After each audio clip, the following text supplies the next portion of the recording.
Anti-Düring. Friedrich Engels. Parte 2. Economia política. Capítulo 5. Teoria do valor. Há cerca de 100 anos, apareceu, em Leipzig, um livro, que alcançou 31 edições, até o começo do atual século, tendo sido distribuído e difundido nas cidades e aldeias, pelas próprias autoridades, por pregadores e por filântropos de toda a espécie, além de ser colocado em todas as escolas públicas do país, como texto de leitura. O título deste livro era O Amigo da Criança, e tinha por autor um tal Rochow. A sua finalidade era doutrinar aos jovens filhos dos camponeses e dos artesãos a respeito de sua missão na vida e de seus deveres para com os seus superiores e hierárquicos, na sociedade e no Estado, infundindo-lhes contentamento com a sorte benfazeja que o céu lhes tinha reservado na terra, e, ao mesmo tempo, com o pão negro e as batatas, as tributações feudais e os magros salários, as surras recebidas de seu pai, e outras coisas não menos agradáveis, tudo divulgado por meio de raciocínios que eram muito comuns naquela época.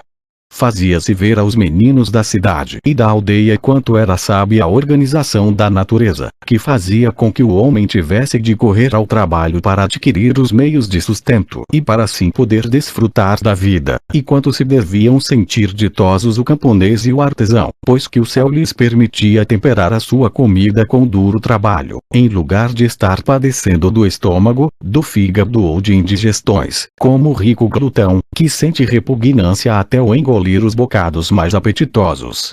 Os mesmos lugares comuns que o velho Rochow julgava excelentes, em seu tempo, para os pequenos camponeses da Saxônia, são os que o Sr. Düring nos oferece nas páginas 14 seguintes de seu curso, como sendo absolutamente fundamental na novíssima economia política. As necessidades humanas, como tais, se governam por leis naturais e, no que se refere ao seu aumento, elas se fecham dentro de certos limites que podem ser apenas contrariados durante algum tempo pela desobediência à natureza, mas que, finalmente, trazem asco, cansaço da vida, abatimento, atrofia social, e, por fim, uma salvadora destruição. Um jogo feito de puros prazeres, sem finalidade útil nenhuma, conduziria depressa ao embotamento, ou melhor, ao desgaste de toda a sensibilidade. O trabalho real, sob qualquer forma pois, a lei social da natureza dos homens sadios. Se não existisse um contrapeso para os instintos e as necessidades, eles nos dariam apenas uma existência infantil, mas nunca, de modo algum, um desenvolvimento historicamente progressivo. Satisfeitos sem nenhum esforço, eles se esgotariam depressa, deixando somente como o resto uma existência desolada, que se representaria por uma série de interregnos enfermiços, que fluiriam e cada repetição dos prazeres, o fato da satisfação dos instintos e das paixões depender da superação de um obstáculo econômico constitui, pois, uma lei saudável, sob todos os aspectos, e que é fundamental para a natureza exterior, para o seu modo de se organizar, e para a estrutura interior do homem, etc. Como se está vendo, as mais banais vulgaridades do livro de Rochow podem celebrar no Sr. Düring o jubileu de seu centenário, porque se renovaram, convertidas, além disso, na mais profunda fundamentação do único sistema socialitário verdadeiramente crítico e científico que jamais existiu. Após ter assentado os alicerces conforme ficou exposto acima, pôde o Sr. Düring prosseguir na sua construção. De acordo com o método matemático, ligando-se ao precedente do velho Euclides, começa ele por nos oferecer uma série de definições. É um processo muito cômodo, tanto mais que são as definições construídas de tal modo, que nelas entra pelo menos uma parte daquilo que se trata de provar e definir. Por esse processo, seremos informados, logo no início do estudo, de que o conceito que preside toda a vida econômica até os nossos dias se denomina riqueza. E que a riqueza, tal como vem sendo entendida efetivamente até os nossos dias, na história universal e tal como se desenvolveu o seu império, pode ser definida como o poder econômico sobre homens e coisas. É essa uma afirmação duplamente falsa. Em primeiro lugar, a riqueza das antigas tribos e comunas rurais não era, nem longínquamente, um poder sobre homens, e em segundo lugar, Tampouco a riqueza se refere, predominantemente, nas sociedades que se desenvolvem sobre os antagonismos de classe, sobre o avassalamento de homens, mas, pelo contrário, este domínio sobre homens, quando existe, e se desenvolve por meio de relações de poder sobre coisas. A partir do instante remoto em que o aprisionamento e a exploração de escravos se converteram em dois negócios distintos, os exploradores do trabalho dos escravos souberam comprar escravos, adquirindo, desse modo, o poder sobre o homem por meio do poder sobre as coisas, isto é, sobre o preço do escravo e sobre os seus meios de vida e instrumentos de trabalho. Durante toda a Idade Média, a grande propriedade da terra é a condição prévia, graças à qual a nobreza feudal arregimenta colonos e vassalos, sujeitos todos à tributação, e, atualmente, até uma criança de 6 anos pode saber que a riqueza, afirmando seu poderio sobre os homens, consegue esse objetivo, pura e exclusivamente, por meio das coisas de que dispõe. Que obriga o Sr. Doring à construção dessa falsa definição de riqueza, deixando de lado a relação efetiva que se vem impondo, até hoje, em todas as sociedades de classe. Fez isto simplesmente com a intenção de arrastar a riqueza do terreno econômico para o terreno moral. O poder do homem sobre as coisas é uma instituição muito boa, mas o seu domínio sobre os outros homens é abominável, e, como o Sr. Doring foi absolutamente incapaz, por si mesmo, de explicar a dominação dos homens como derivada da dominação das coisas, resolveu explicar esse fenômeno por um novo e audacioso salto, pura e simplesmente como sendo um fruto de sua amada violência. E assim chegamos à conclusão de que a riqueza, como poder subjugador de homens, passa a ser a rapina e nos encontramos, desse modo, com uma nova edição, nada melhorada, da antiquíssima fórmula proudhoniana. A propriedade é um roubo. Felizmente, acabamos de passar em revista a riqueza dos dois pontos de vista essenciais da produção e da distribuição. Em primeiro lugar, a riqueza concebida como um poder sobre as coisas, a chamada riqueza de produção, lado bom. E em segundo, a riqueza concebida como um poder sobre os homens, ou seja, a que tem sido chamada de riqueza de distribuição, lado mau, expulsemo-la. Esta classificação, aplicada às atuais condições, pode ser explicada do seguinte modo. O regime capitalista de produção é excelente e pode continuar existindo, mas o regime capitalista de distribuição não serve e deve ser abolido. Veja-se a que absurdo chegam os que se põem a escrever sobre economia sem ter a menor ideia da relação entre produção e distribuição. Depois de se definir a riqueza, tem-se a definição do valor. Valor é a cotização que as coisas e os serviços econômicos alcançam no comércio. Essa cotização corresponde ao preço ou a um qualquer nome de equivalente, como, por exemplo, ao salário, ou, o que vem a ser a mesma coisa, o valor é o preço. Mas não queremos ser injustos com o Sr. Doring e por isso vamos reproduzir o absurdo de sua definição, transcrevendo-a com a maior fidelidade pelas suas próprias palavras. O valor são os preços. Pois é o que ele diz na página 19. O valor e os preços que o exprimem em dinheiro, reconhecendo com isso, sem que ninguém o exija, que um mesmo valor pode corresponder a diferentes preços, e, portanto, segundo o que dissemos atrás, a diferentes valores. Se Hegel não estivesse morto e bem morto, ao ler uma tal coisa ele se enforcaria. Não seria capaz de compreender, apesar de todas as suas teologias, essa espécie de valor que tem tantos valores diferentes como preços. É preciso ter-se, com efeito, a agudeza do Sr. Doring para expor uma nova e mais profunda fundamentação da economia, pela declaração de que entre o preço e o valor não existe maior diferença que a do fato de que o primeiro se exprime em dinheiro, enquanto que o segundo não. Continuamos, porém, sem saber o que é valor e a nossa ignorância é ainda maior a respeito dos fatores que o determinam. O Sr. Doring vê-se obrigado, pois, a desenvolver novas explicações. Em termos muito gerais, a lei fundamental da comparação e da avaliação, na qual se baseiam o valor e os preços que o exprimem em dinheiro, reside primeiramente na esfera da pura produção, deixando de lado a distribuição, que se limita a introduzir no conceito de valor um segundo elemento. Os obstáculos mais ou menos grandes, que a diversidade de relações naturais opõe às aspirações tendentes à aquisição dos objetos, obrigando-as a um desgaste maior ou menor de força econômica, determinam também o valor, maior ou menor, e este se calcula tendo-se em vista a resistência à aquisição que opõe a natureza e as circunstâncias. A proporção em que depositamos neles, nos objetos, a nossa própria força é a causa decisiva imediata da existência do valor em geral, e, em particular, a causa de sua grandeza. Se estas palavras têm algum sentido, só pode ser o de que o valor de um produto do trabalho se determina pela quantidade do trabalho necessário para sua elaboração, coisa que já sabíamos há muito tempo, sem necessidade de que o Sr. Doring nos viesse dizer. O que acontece é que o Sr. Doring, incapaz de expor os fatos pura e simplesmente, se vê forçado a revesti-los com a sua roupagem oracular. É totalmente falso que a proporção em que o homem deposita a sua força em um objeto, conservamos a grandiloquente expressão, seja a causa decisiva e imediata do valor e de sua grandeza. Em primeiro lugar, é preciso saber em que objeto se concentra a força e, em segundo lugar, como é que esta se concentra. Se um homem cria um objeto que não tem valor de uso para os outros homens, por muita força que concentre nele, não produzirá nem sequer um átomo de valor. E, por mais que se esforce em produzir manualmente um objeto que uma máquina produz 20 vezes mais barato, 19/20 da força por ele gasta não terá nenhum valor e, portanto, nenhuma quantidade especial de valor.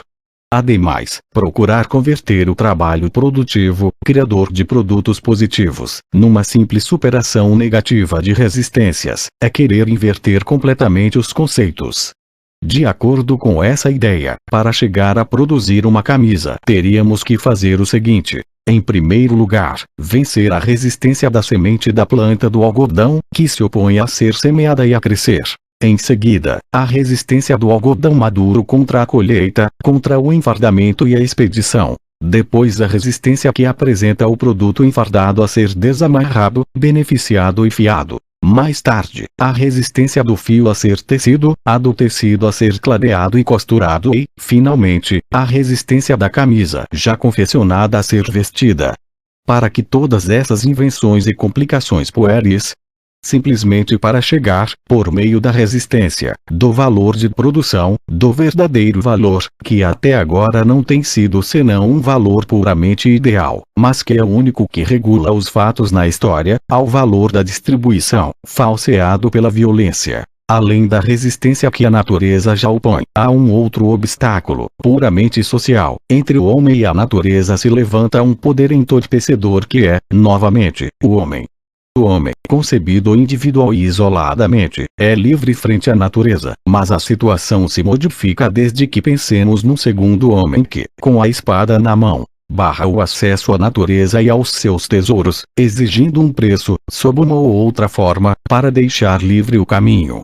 É como se esse segundo homem impusesse um tributo ao primeiro, sendo esta a razão por que o valor dos objetos que se deseja seja superior ao que teria sido se este obstáculo político e social não se levantasse coibindo a aquisição ou a produção, as modalidades especiais desta cotização artificialmente aumentada dos objetos, que levam naturalmente consigo uma baixa proporcional no que se refere à cotização do trabalho, são variadíssimas. Assim, portanto, é uma ilusão querer ver no valor, desde o primeiro instante, um equivalente, no sentido restrito da palavra, isto é, uma igualdade de valor, ou uma relação de troca ajustada ao princípio da igualdade da prestação e da contraprestação de serviços. Pelo contrário, a nota característica de uma teoria exata do valor é que a causa mais geral de avaliação que se concebe não coincide com a modalidade de cotização que tem a sua base na equação distributiva.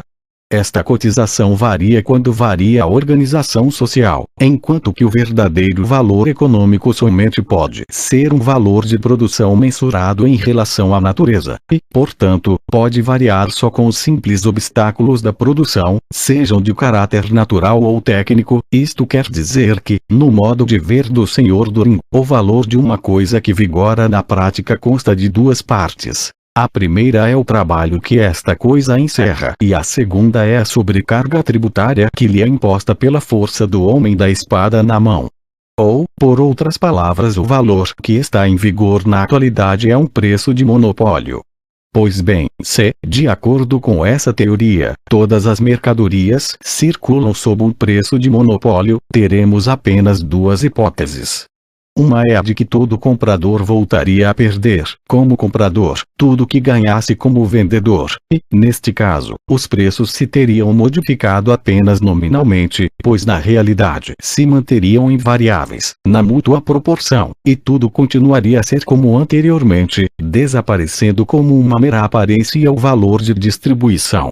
A outra hipótese é a de que a pretendida sobrecarga tributária representa em realidade uma soma de valor, a saber, a soma de valor que a classe trabalhadora, criadora de valores, produz e da qual a classe monopolizadora se apropria, caso em que esta soma de valor é formada, simplesmente, pelo trabalho não retribuído. Mas por este caminho, chegaremos, necessariamente, apesar do homem de espada na mão, apesar de todos os encargos tributários e do tão falado valor de distribuição, ao ponto a que Marx já havia chegado, a teoria da mais-valia. Entretanto, paremos um pouco para examinar alguns exemplos do famosíssimo valor de distribuição.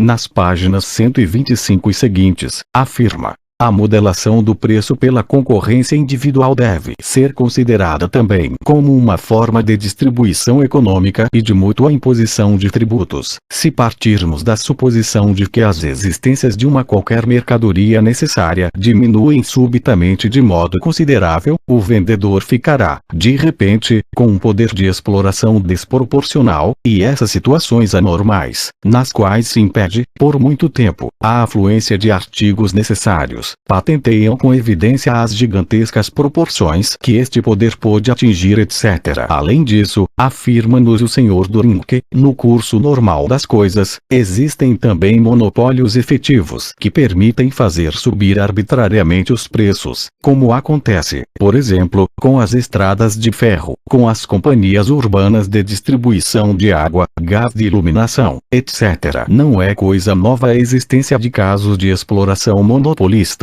O que é de fato novo é a afirmação de que os preços engendrados pelo monopólio não constituem exceções de casos específicos, mas que são, pelo contrário, um exemplo clássico do atual regime de fixação de valores. Como se determinam os preços dos gêneros alimentícios? O Sr. Düring nos responde: ide a uma cidade sitiada onde estejam secas as fontes do mercado e ficareis sabendo como atua a concorrência sobre a fixação dos preços no mercado. Resposta: perguntai aos monopólios e tereis a explicação. Por muito que olhemos, não conseguimos descobrir, nesses monopólios, onde está o famoso homem que mantém a vigilância junto a eles, com a espada na mão. Longe disso, nas cidades sitiadas o homem com a espada na mão, comandante da praça, se está cumprindo com seu dever, o que faz é dar um fim ao monopólio ao mesmo tempo em que requisita os estoques acumulados para distribuir equitativamente os gêneros. Sempre que os homens da espada pretenderam fabricar um valor de distribuição, não conseguiram senão desastres e perdas de dinheiro. Pelo seu monopólio do comércio das Índias Orientais, não conseguiram os holandeses outra coisa mais que a ruína de seu monopólio e de seu comércio. Os dois governos mais fortes que já existiram no mundo, o governo revolucionário norte-americano e a Convenção Nacional, tiveram pretensão de fixar os preços máximos e fracassaram lamentavelmente. Há muitos anos, o governo russo vem trabalhando por fazer elevar, em Londres, a força de comprar naquele mercado letras de câmbio sobre a Rússia, a cotação do papel moeda russo que, em seu próprio país, está baixando, ininterruptamente, deprimida pelas contínuas emissões de bilhetes e banco de curso forçado. Em poucos anos, essa farsa custou ao erário russo cerca de 60 milhões de rublos e, atualmente, o rublo, que devia valer normalmente mais de 3 marcos, está valendo menos de 2. Se a espada tem esse poder mágico que lhe atribui o Senhor do Ring, por que então, até hoje, nenhum governo foi capaz de infundir, em larga escala, ao dinheiro mau, o valor de distribuição do dinheiro bom, ou ao papel moeda o valor do ouro? E, além disso, onde é que está a espada que governa o mercado mundial? Existe, entretanto, outra forma de capital na qual o valor de distribuição torna possível a apropriação de prestações de serviços de outrem, sem contraprestações. A renda possessória, ou seja, a renda da terra mais o lucro do capital.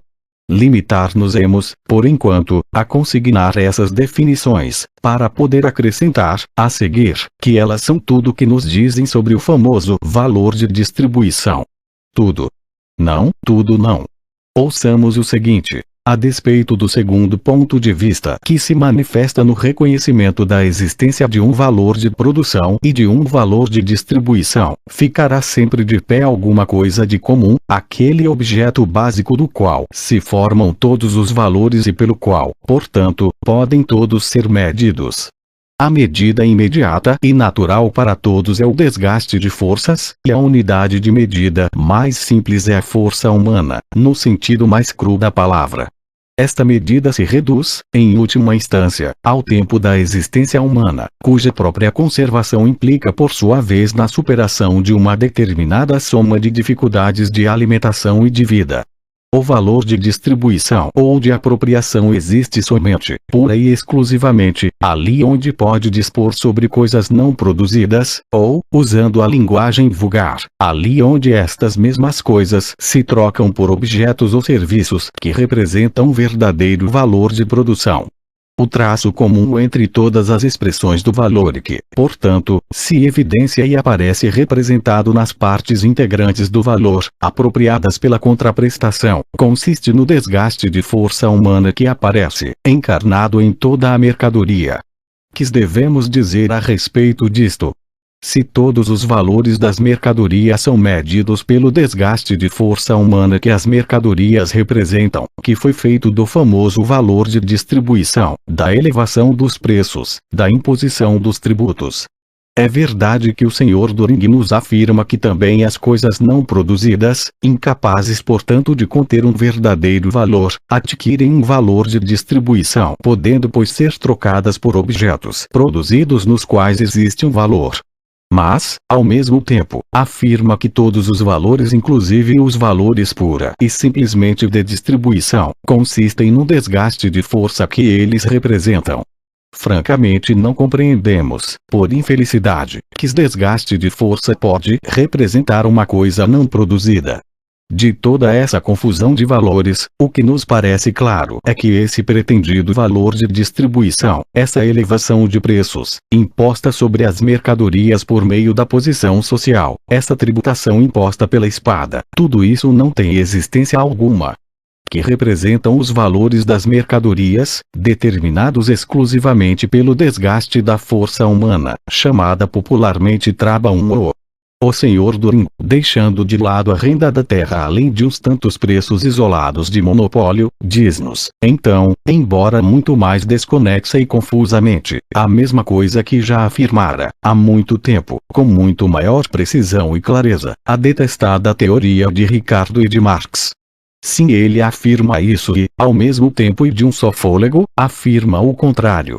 Marx, partindo das investigações de Ricardo, diz o seguinte: o valor das mercadorias é determinado pelo trabalho geral, humano, socialmente necessário, nelas materializado, o qual, por sua vez, é medido pela sua duração.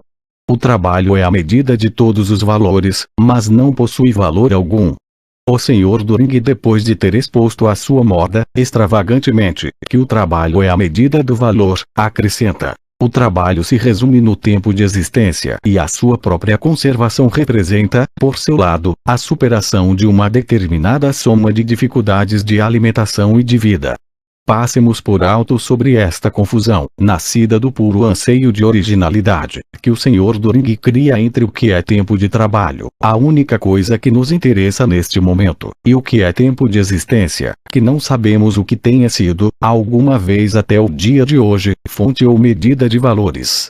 Deixemos de lado, também, essa falsa aparência socialitária com que pretende nos envolver, ao falar da própria conservação desse tempo de existência. Enquanto o mundo for mundo, toda pessoa que quiser se sustentar a si mesmo terá que fazê-lo consumindo, também por si mesma, os seus meios de vida. Demos por suposto que o Sr. During se havia expressado em termos econômicos e precisos e que a sua afirmação acima transcrita se resume no seguinte: o valor de uma mercadoria é determinado pelo tempo de trabalho que representa e o valor desse tempo de trabalho é representado pelos meios de vida necessários para sustentar, durante esse período operário, o que aplicado à sociedade atual, quer dizer que o valor de uma mercadoria se determina pelo salário que nela está encerrado. Terminamos desse modo, por descobrir o que, real e verdadeiramente, quer o Sr. During dizer. O valor de uma mercadoria se determina, para dizer em termos de economia vulgar, pelo custo da produção. Carey, opondo-se a esta explicação, fazia ressaltar a verdade, quando afirmava que não era o custo de produção, mas o custo de reprodução, que determinava o valor. História crítica. Página 401. Veremos mais adiante se este custo de produção ou reprodução tem alguma razão de ser. Por enquanto, basta que saibamos que ele se encontra formado, como é claro, por duas parcelas: o salário e o lucro do capital. O salário representa o desgaste de força materializado na mercadoria, ou seja, o valor de produção. O lucro representa o tributo ou o aumento de preço imposto à mercadoria pelo capitalista, amparado pelo seu monopólio, pela espada que tem na mão, ou seja, o valor de distribuição. E todo o emaranhado da teoria duringuiana do valor, prenhe de contradições, acaba por se resolver, finalmente, na mais bela e harmoniosa limpidez. A determinação do valor das mercadorias pelo salário, que ainda frequentemente se confunde, em Adam Smith, com a determinação do valor pelo tempo de trabalho, já foi abolida, a partir de Ricardo, do terreno da economia científica, encontrando atualmente divulgação apenas na economia vulgar. Com efeito, só os mais vulgares demagogos da ordem social vigente, do capitalismo, é que pregam a determinação do valor pelo salário, ao mesmo tempo em que pretendem apresentar o lucro do capitalista como uma forma superior de salário, como uma espécie de salário de abstinência, que o capitalista reserva para si, por não ter desperdiçado seu capital em prazeres, como um prêmio dos riscos que o capital sempre corre, como uma remuneração de seus serviços à frente do negócio, etc. O Sr. During distingue-se apenas desses cavalheiros pelo fato de declarar que o lucro é um ato de rapina. Por outros termos, constrói o Sr. During, diretamente, o seu socialismo com base nos ensinamentos da mais desacreditada economia vulgar. Formam um todo os dois sistemas, a economia vulgar e o socialismo do Sr. During. Ao desaparecer um, desaparece o outro, necessariamente. É evidente que o que produz um operário e o que ele custa são duas coisas tão diferentes como são o que produz e o que custa uma máquina. O valor que cria um operário, numa jornada de trabalho de 12 horas, não tem nada de comum com o valor dos gêneros que ele consome durante essa jornada de trabalho e nos intervalos e horas de descanso de cada dia. Nestes meios de vida que consome poderá estar encerrado um tempo de trabalho equivalente a 3, a 4 ou a 7 horas, segundo o grau de desenvolvimento a que tenha chegado o rendimento do trabalho. Suponhamos que para a produção desses gêneros tenham sido necessárias 7 horas de trabalho. A teoria do valor, formulada pela economia vulgar e aceita pelo Sr. During, terá que concordar que o produto de 12 horas de trabalho tem o valor do produto de 7 horas de trabalho, ou seja, que 12 horas de trabalho são a mesma coisa que 7 horas de trabalho, ou ainda, que 12 igual 7.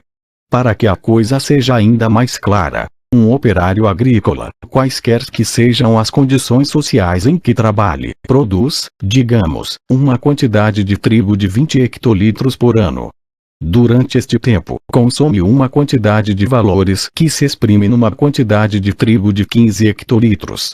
De acordo com essa teoria, os 20 hectolitros terão o mesmo valor que os 15, e isto no mesmo mercado, e sob condições que não variarão em nada. Isto equivale a dizer, noutros termos, que 20 equivalem a 15.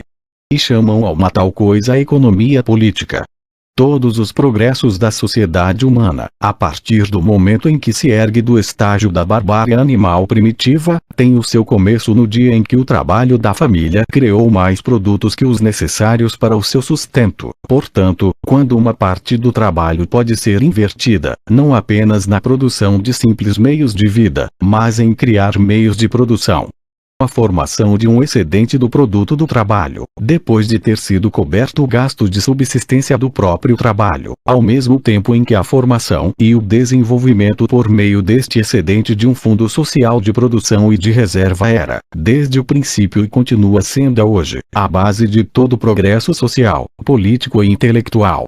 Esse fundo vem sendo, historicamente, o patrimônio de uma classe privilegiada que pela sua posse, tem também nas mãos a hegemonia política e a direção espiritual.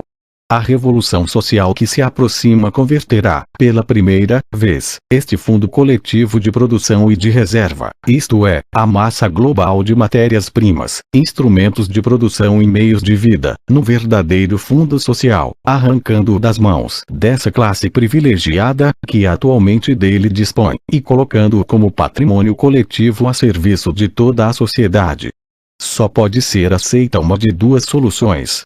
Ou o valor das mercadorias se determina pelo custo de manutenção do trabalho necessário para produzir estas mercadorias, o que equivale a dizer, na atual sociedade, que se determina pelo salário.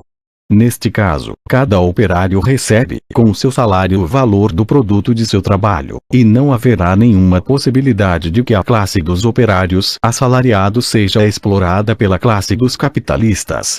Suponhamos que o custo de manutenção de um operário seja expresso numa sociedade determinada, pela soma de 3 marcos.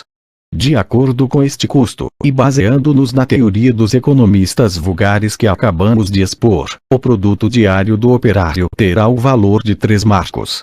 Admitamos, agora, que o capitalista para o qual trabalha esse operário acrescente a esse produto um lucro, um tributo de 1 marco, vendendo por 4 marcos. A mesma coisa farão todos os capitalistas. Mas, então, o operário não poderá continuar a se manter com 3 marcos, mas precisará de 4. E como se supõe que as demais circunstâncias que influem no fenômeno permanecem invariáveis, continuará sendo o mesmo salário expresso em meios de vida, mas o salário expresso em dinheiro terá, necessariamente, que aumentar, e aumentará concretamente de 3 para 4 marcos diários, pois que os capitalistas se verão obrigados a devolver à classe trabalhadora sob a forma de salários, aquilo que lhe arrancaram sob a forma de lucro. Continuamos exatamente no mesmo ponto em que estávamos. Se o salário determina o valor, é impossível conceber que o operário seja explorado pelo capitalista. Não será também possível formar-se um excedente de produtos, pois os operários, de acordo com o que pressupomos inicialmente, consumirão exatamente a mesma quantidade de valor que eles mesmos produziram. E como os capitalistas não produzem valor algum, não se pode calcular nem mesmo do que poderão eles viver. Se existe, apesar de tudo, um excedente da produção sobre o consumo, se existe um excedente de produção e de reserva, e, de fato, existe nas mãos dos capitalistas, não nos resta mais que uma explicação. Os operários se limitam a consumir para sua própria manutenção o valor das mercadorias, deixando aos capitalistas a tarefa de explorar essas mercadorias. Mas ainda existe outra solução. Se este fundo de produção e de reserva efetivamente existe nas mãos da classe capitalista e se ele formou, como se observa na realidade mediante a acumulação de lucros, deixando por um momento a renda do solo, estará forçosamente integrado pelo excedente do produto do trabalho da classe operária, acumulada por esta e entregue à classe capitalista, pelo excedente que resta depois de ter sido coberta a soma paga como salário pela classe capitalista à classe trabalhadora. Mas então o valor não será determinado precisamente pelo salário, mas pela quantidade de trabalho. Assim a classe operária entregará à classe capitalista, como produto de seu trabalho, uma quantidade maior de valor do que o parte que recebe dela sob a forma de salário, e o lucro do capital, da mesma forma que as demais formas de apropriação do produto da trabalho alheio não retribuído, terá sua explicação, como parte integrante dessa mais-valia. Nada mais é que uma descoberta de Marx. Diremos de passagem que, em todo o curso da economia, não existe nenhuma referência à grande descoberta com que Ricardo, marcando época, dá início à sua obra capital, que é a seguinte: o valor de uma mercadoria depende da quantidade de trabalho necessária para sua produção, e não da remuneração mais elevada ou mais baixa que é estabelecida para esse trabalho. Na história crítica abre-se-lhe uma pequena cova, enterrando-o com essas palavras sacramentais. Não se vê, isto é, Ricardo, que a menor ou maior proporção em que o salário pode ser um indício das necessidades da vida, tem que se relacionar necessariamente com uma modalidade diferente no que se refere às relações de valor. Esta frase tem a vantagem de fazer com que o leitor possa pensar o que lhe aprouver ou, então, o que é mais seguro, não pensar nada. Pelo que dissemos, o leitor pode agora escolher, entre as 5 classes de valor que nos são servidas pelo Sr. Düring numa bandeja, a que mais lhe agradar. O valor de produção, que tem a sua fonte na natureza, ou o valor de distribuição, criado pela maldade dos homens e que se caracteriza pela particularidade de ser medida pelo desgaste de força que ele não representa. Ou então, o valor que se mede pelo tempo de trabalho, o valor que se mede pelo custo da reprodução, e, por fim, o valor que se mede pelo salário. Como se vê, há o que escolher. A coleção não pode ser mais completa, assim como é a confusão, e, como sobremesa, podemos exclamar, como faz o próprio Sr. Düring: a teoria do valor é a pedra de toque pela qual se aprecia a solidez dos sistemas econômicos. Capítulo 6. Trabalho simples e trabalho complexo.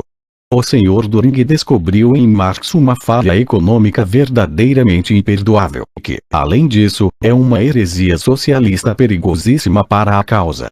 A teoria marxista do valor, diz ele, não é mais do que a teoria vulgar que vem no trabalho a causa de todos os valores e no tempo de trabalho à sua medida. A ideia que se pode ter do valor diferencial do chamado trabalho qualificado fica, nesta teoria, na mais completa obscuridade. É certo também que, de acordo com a nossa teoria, só o tempo de trabalho invertido é que pode medir o próprio custo natural e, portanto, o valor absoluto das coisas econômicas. Mas, para isso, se equipara, de antemão, de modo absoluto o tempo de trabalho de todos os indivíduos, devendo-se ter em conta apenas que, quando se trata de trabalhos qualificados, vem incorporar-se ao tempo de trabalho individual de uma pessoa, o tempo de trabalho de outras pessoas, em cooperação com ela, por exemplo, no instrumento que se utiliza. Não se trata, pois, como o Sr. Marx, nebulosamente, imagina, de que o tempo de trabalho de uma pessoa valha, por si só, mais do que o de outra, como se nele se condenasse mais tempo de trabalho médio, e sim, do fato de que todo o tempo de trabalho é perfeitamente equiparável, sem exceção, por princípio, sem que seja pois necessário que se tire uma média. Ante a atividade despendida por uma pessoa, principalmente diante de um produto acabado qualquer, devemos ver apenas quanto tempo de trabalho de outras pessoas se oculta sob essa inversão de trabalho, aparentemente próprio e exclusivo.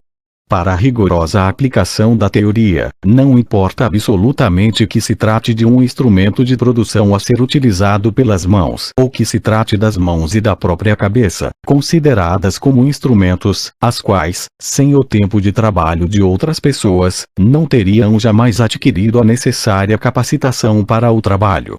O Sr. Marx, em suas elucubrações sobre o valor, não consegue desfazer-se do fantasma do tempo de trabalho qualificado que se ergue ao fundo. O tradicional modo de pensar das classes cultas, às quais tem necessariamente que parecer monstruoso o fato de se equiparar, plenamente, no terreno econômico, o tempo de trabalho do carregador e o do arquiteto, como valores, foi que lhe impediu que acabasse com essa quimera. O trecho de Marx, que teve a virtude de provocar esse acesso de cólera no Sr. Düring, é muito resumido. Marx procura investigar o que é que determina o valor das mercadorias e chega à conclusão de que é o trabalho humano nelas contido. Esse trabalho, acrescenta, é o desgaste da simples força de trabalho que todo homem normal, em média, sem um desenvolvimento específico, possui em seu organismo físico. O trabalho mais complexo não é mais que o trabalho simples potenciado, ou melhor, multiplicado de tal maneira que uma quantidade pequena de trabalho complexo equivale a uma quantidade maior de trabalho simples. A experiência nos ensina que a redução de trabalho complexo para trabalho simples está sendo realizada diariamente. Embora uma mercadoria seja um produto do trabalho mais complicado do mundo, o seu valor a coloca no mesmo plano que os produtos do trabalho simples, o que faz com que só represente uma determinada quantidade de trabalho comum. As diferentes proporções em que as diferentes espécies de trabalho são reduzidas ao trabalho simples, que é a sua unidade de medida, são fixadas por meio de um processo social, desenvolvido sem o conhecimento dos produtores, que supõem mesmo que ela provém da tradição. Como se observa, Marx se limita, neste trecho, apenas a investigar o critério de determinação do valor das mercadorias, ou seja, dos objetos que, dentro da sociedade composta de produtores privados, são criados por eles em seu interesse e por sua própria conta, e que são trocados pelos outros. Não se trata, pois, de modo algum, do valor absoluto, nem mesmo da verificação do local onde esse existe, mas, simplesmente, do valor que vigora e que é objeto de comparações numa determinada forma de sociedade. Concebido dessa forma, sob esse sentido histórico concreto, chega-se à conclusão de que o valor é criado e tem a sua medida no trabalho humano encerrado nas diferentes mercadorias. Esse trabalho humano, por sua vez, se define como o desgaste da simples força de trabalho. Ora, nem todo trabalho consiste na simples força humana de trabalho. Existem variadas espécies de trabalho, que envolvem o exercício de aptidões e conhecimentos, adquiridos com maior ou menor esforço, ao lado de um gasto maior ou menor de tempo e de dinheiro. Formam, essas categorias de trabalho complexo, no mesmo espaço de tempo, um valor mercantil idêntico ao do trabalho simples, que é um desgaste ou a aplicação da força simples de trabalho. Está claro que não. O produto de uma hora de trabalho complexo, comparado com o produto de uma hora de trabalho simples, representa uma mercadoria cujo valor é 2 ou 3 vezes superior. O valor dos produtos do trabalho complexo é expresso, nesta comparação, por determinadas quantidades de trabalho simples, mas esta redução do trabalho complexo ao trabalho simples se realiza por meio de um processo social desconhecido dos próprios produtores, cuja trajetória não podemos aqui senão assinalar na exposição da teoria do valor, deixando a sua explicação detalhada para a ocasião oportuna. O simples fato a que acabamos de nos referir, todos os dias realizado na sociedade capitalista, foi o que Marx pretendeu estudar. Esse fato é tão indiscutível, que nem mesmo o Sr. Düring se atreve a negá-lo, tanto no seu curso, como na sua História da Economia. E a exposição de Marx é tão simples e clara, que, indubitavelmente, quem fica na mais completa obscuridade é o Sr. Düring. E só assim que se pode explicar que ele confunda o valor das mercadorias, única coisa que Marx pretende investigar nesse trecho, com aquilo que ele denomina custo próprio e natural, conceito que apenas faz aumentar, como se já não fosse pouca obscuridade do autor, confundindo também com o valor absoluto, conceito que até hoje não conseguiu se impor, que nós saibamos, não tem vigorado na economia de nenhum país. Sem pretendermos, porém, investigar o que é que o Sr. Düring entende por custo próprio e natural, nem qual de suas 5 espécies de valor tem a elevada honra de representar aqui o papel de valor absoluto, podemos afirmar, com absoluta segurança, que Marx não se refere, de modo algum, a estas coisas, mas, pura e simplesmente, ao valor das mercadorias e que, em toda a parte de O Capital consagrada ao estudo do valor, não existe nem a menor alusão que nos faça supor que Marx pretendesse aplicar a sua teoria do valor das mercadorias a outras formas de sociedade, nem mesmo que nos permita concluir sobre se Marx admite ao menos a possibilidade de que elas venham a ser aplicadas. Não se trata, pois, continua o Sr. Turing, como imagina nebulosamente o ar. Marx, de que o tempo de trabalho de uma pessoa, por si só, valha mais do que o de outra, de que todo o tempo de trabalho é perfeitamente equiparável, sem exceção, por princípio, sem que seja necessário que se tire uma média.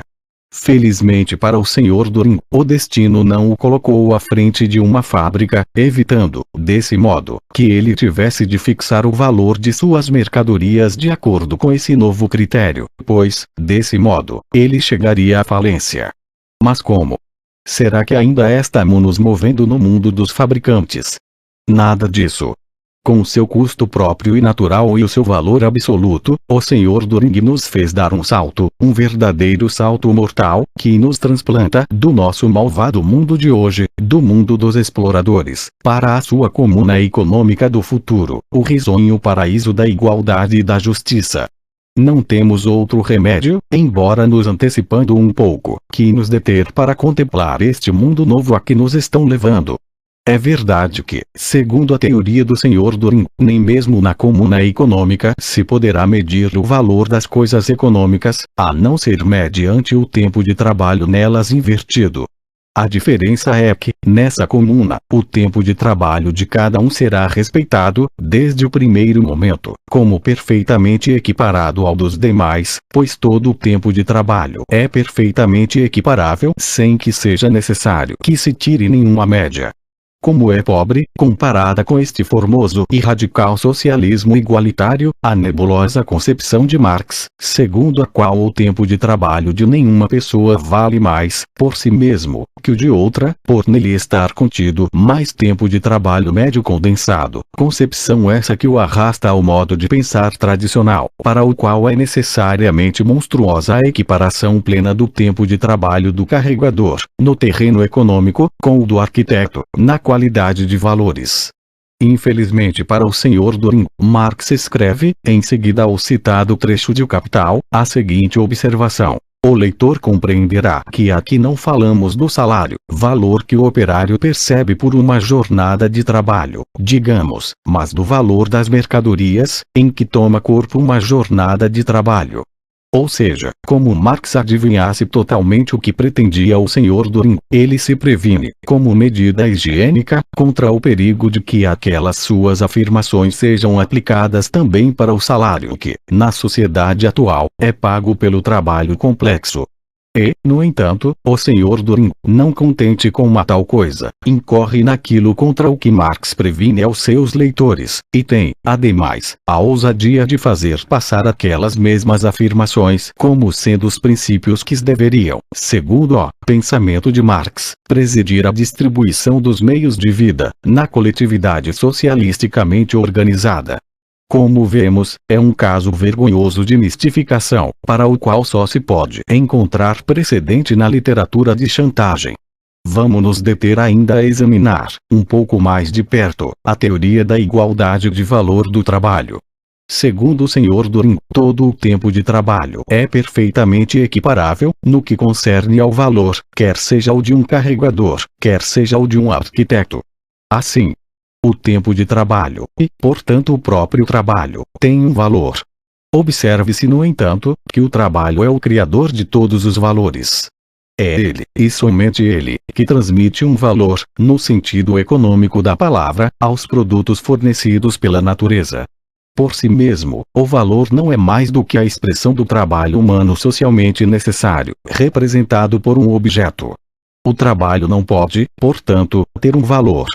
Ao falarmos do valor do trabalho, empenhando-nos em determiná-lo, incorremos no mesmo contrassenso em que incorreríamos se falássemos procurando encontrá-lo, do valor ou do peso, não de um corpo pesado, mas da própria gravidade.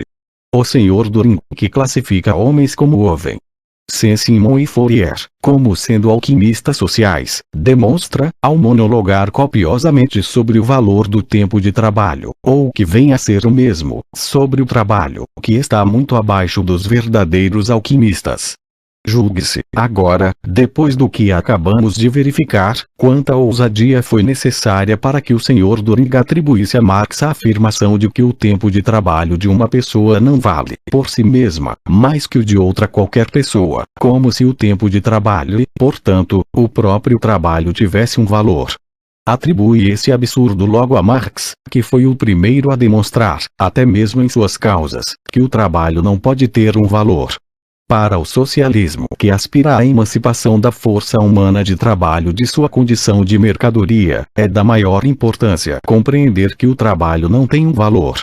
Demonstrado este fato, caem por terra todas as tentativas, próprias do socialismo operário primitivo e elementar, que tem no Sr. Düring um continuador, e que são destinadas a regulamentar a distribuição futura dos meios de vida, por meio de uma espécie de salário superior.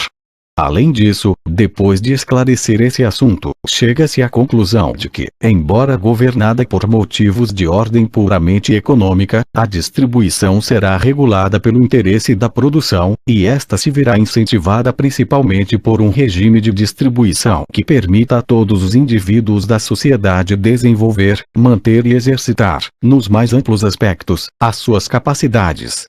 É claro que o medo tradicional de pensar das classes cultas, herdado pelo Sr. Düring, tem que considerar, necessariamente, como uma monstruosidade, que chegue o dia em que não existam mais carregadores e arquitetos de profissão, e no qual o homem, que passou uma meia hora dando instruções, como arquiteto, tem que servir durante algum tempo como carregador, até que seus serviços de arquiteto voltem a ser necessários. Para se eternizar a categoria dos carregadores de profissão não era preciso socialismo.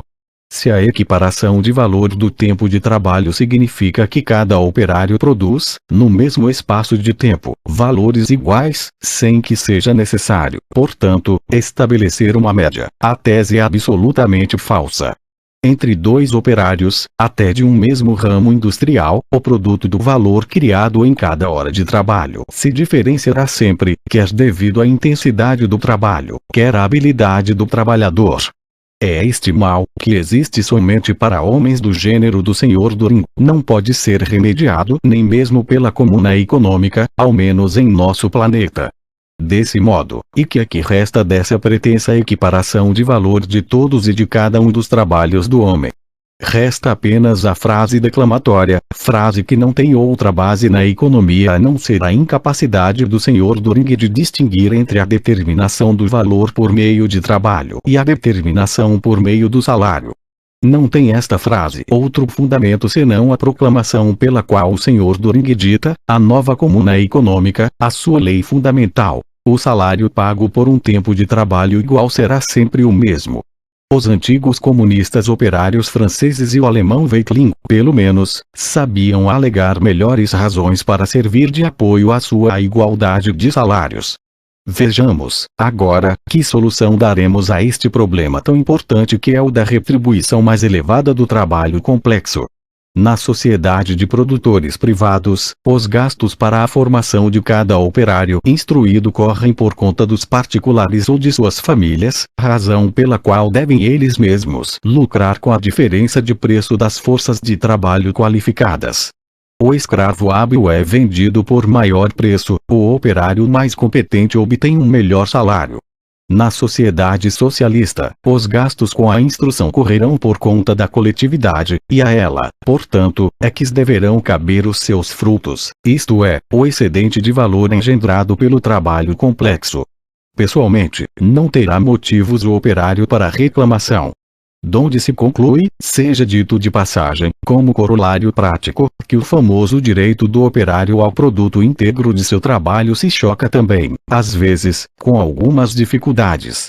Capítulo 7. Capital e mais-valia. Marx não fez do capital a ideia comumente admitida em economia política, segundo a qual o capital é um conjunto de meios de produção, sendo ele próprio um produto. Marx procura expressar uma ideia histórico-dialética, penetrando no jogo de metamorfoses dos conceitos e da história. O capital, diz ele, nasce da moeda. Constitui uma fase histórica que começou no século XVI, com os rudimentos de mercado mundial que a época admitia. Evidentemente, o rigor da análise econômica perde-se em face de tal conceito. Nesse gênero de concepções, julgadas meio históricas e meio lógicas, mas, no fundo, unicamente produtos bastardos da fantasia histórica e lógica, a faculdade de distinção e de compreensão põe abaixo toda a probidade no uso dos conceitos, e assim continua por toda uma página, numa verdadeira carga de cavalaria. A definição marxista do conceito do capital só pode introduzir a confusão na rigorosa teoria econômica, improvisações que pretendem impor-se como verdades lógicas profundas, fragilidade de fundamentos, etc. Assim, segundo Marx, o capital teria nascido da moeda no começo do século XVI. É como se disséssemos que a moeda metálica nasceu há 3.000 anos, do gado, porque, como se sabe, este teve antigamente função de moeda. Só mesmo o senhor Düring seria capaz de exprimir-se com tanta grosseria e desacerto. Na análise que faz Marx das formas econômicas no seio das quais se opera o processo de circulação das mercadorias, a moeda aparece como a forma última e superior. Este produto último da circulação das mercadorias é a primeira forma sob a qual se manifesta o capital. Do ponto de vista histórico, o capital ergue-se por toda parte contra a propriedade territorial, sob a forma de dinheiro, como numerário, como capital mercantil e capital usurário. O mesmo fenômeno desenvolve-se diariamente aos nossos olhos. Na sua primeira entrada em cena, isto é, na sua primeira aparição no mercado, quer se trate do mercado de mercadorias, do de trabalho ou de moeda, o capital reveste sempre a forma dinheiro, a forma de um dinheiro que, por processos determinados, deve transformar-se em capital. O Capital, livro 1, capítulo 4. É, portanto, um fato que Marx registra. Incapaz de contestá-lo, o senhor Düring deforma-o. O capital teria nascido da moeda. Marx prossegue, então, no estudo dos processos pelos quais a moeda se transforma em capital. Verifica, inicialmente, que a forma sob a qual a moeda circula como capital é a inversão exata da forma sob a qual ela circula como equivalente geral das mercadorias. O simples possuidor de mercadorias vende para comprar. Vende aquilo de que não tem necessidade. Com o dinheiro obtido, compra aquilo de que tem necessidade.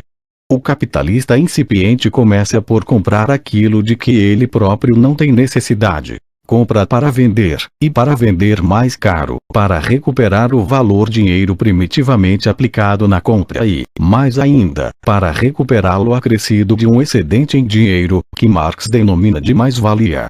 Qual a origem dessa mais-valia? Ela não pode provir nem de ter o comprador comprado as mercadorias abaixo de seu valor, nem de tê-las vendido acima de seu valor. Com efeito, nesses dois casos, os ganhos e as perdas de cada um se compensam reciprocamente, porquanto cada um é sucessivamente comprador e vendedor.